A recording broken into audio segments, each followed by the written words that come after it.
Okay, so for the last two functions, they're going to be pretty simple. If you see any tasks that say something about like get the two leftmost numbers, middle numbers, or rightmost numbers, you're probably going to be using the functions left, mid, or right. So in this first one, it says in cell D3, add a function to get the two leftmost numbers. So that gives us a clue already. We need to use the left function. So we're going to type in left, or if you already have it on your screen, you can select it and click go.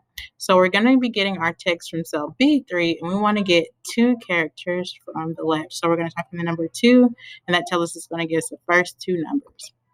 Okay, next it says we're going to get the three middle numbers. So this time we're going to use the mid function. So we're going to type in mid, click go. So our text is going to be coming from the same spot, B3. We're going to start, count the number of characters where you want to start. So we want the middle three numbers. So that's going to be 1, 2, 3, 4. We're going to start at the fourth character, which is going to be that 0. So we're going to do our start number is going to be 4. The number of characters that we want from the middle will be 1, 2, 3. 3 characters. And then we're going to click OK. So that's going to be the 0, 0, 2. Then our model number is going to be the last 2. So it's going to be from the right. So we're going to use our right function. So we're going to count our characters from the right. It's going to come from the same spot, which is B3. The number of characters that we would like is going to be 2. So that's going to give us our O1. That gives the full year number model. And then it says it wants us to use the fill handle to fill down for these products. The last task says display the combined first and last name from cells A2 and B2 in cell L2 and adding a space in between the first and last name. All right, so we're going to go to cell L2. And so what function is this? Right, so you probably said concatenate. In the newer versions of Excel, it's concat. They do the same thing. So you want to make sure you read your task carefully on your test to whether it says use concat or concatenate.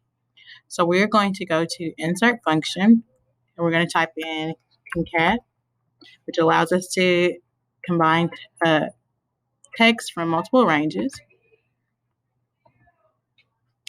Okay, so our text string is going to be, first text is going to be A2, which is going to be their first name. Text 2, it says a space in between, so we're going to leave that. We're going to put a space after in text 2, but then we're going to go to text 3, and then we're going to type in or click in B2, which is the last name. So click OK.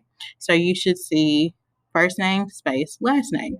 And then we're going to use our fill handle for the last two names. Okay, and then we're going to go to where it says we're going to do in cell N2, combine the values of cell H2 and G2 with a delimiter of a comma and ignoring empty cells. Fill those values in with other two names. So this function is called, I forgot that quick. I just forgot. Let's see. I got to cheat for a second.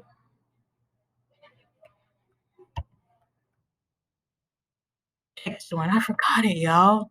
I forget to sometimes. Okay, text join. So we're going to go to the text join function, and this one's a little bit different because it actually gives you the options to add in your delimiter or a character in between those names. So we want to put a comma in between the names. We want to ignore the empties. We want to ignore empty cells. And for our text, it's going to be the last name. Let me see. H2, so last name first, and that delimiter is going to be the comma in between, and then our first name is going to be last, so that's going to be in text 2 G2.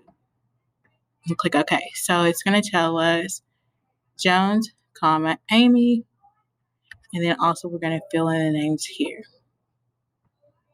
and then we're going to click next. Ta-da! The end. So hopefully you learned something new today. I would definitely try to watch these videos more than once and practice functions as much as you can. There aren't going to be just a ton of functions on your exam, but it's always great to know like an idea about how to get started or how to tackle those tasks when it's time for you to take the test.